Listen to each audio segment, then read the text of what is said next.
On entend parler des fronts partout, que ce soit à la télévision, lors des courses de bateaux, on entend parler d'un skipper qui navigue en avant du front qui passe au-dessus de la flotte. Mais au fait, qu'est-ce que c'est exactement qu'un front? Aujourd'hui, nous allons nous intéresser au front froid dans l'hémisphère sud.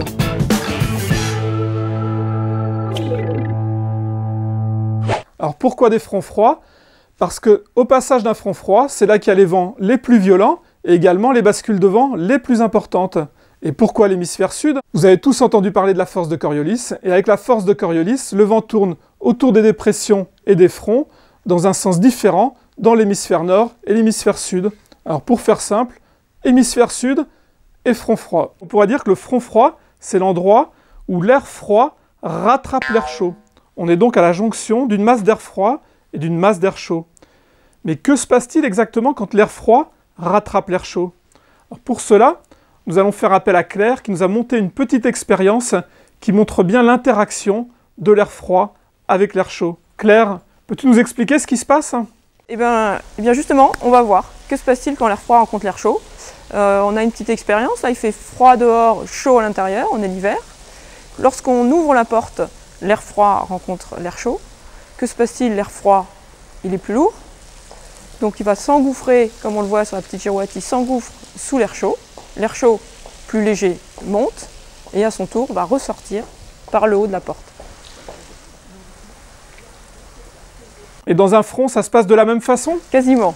C'est un peu plus compliqué, mais ce sont les grands principes, c'est ça. Les masses d'air ne se mélangent pas, l'air froid est plus lourd et plus dense, et il s'engouffre sur l'air chaud et rejette l'air chaud en altitude. Et que se passe-t-il au-dessus? Y a-t-il des nuages qui se forment? Alors tout ça fait des nuages, de l'air chaud qui monte, c'est de l'air qui se détend, qui se refroidit. Et en se refroidissant, il va atteindre un point de saturation, il va condenser, saturer et probablement précipiter. Résumons.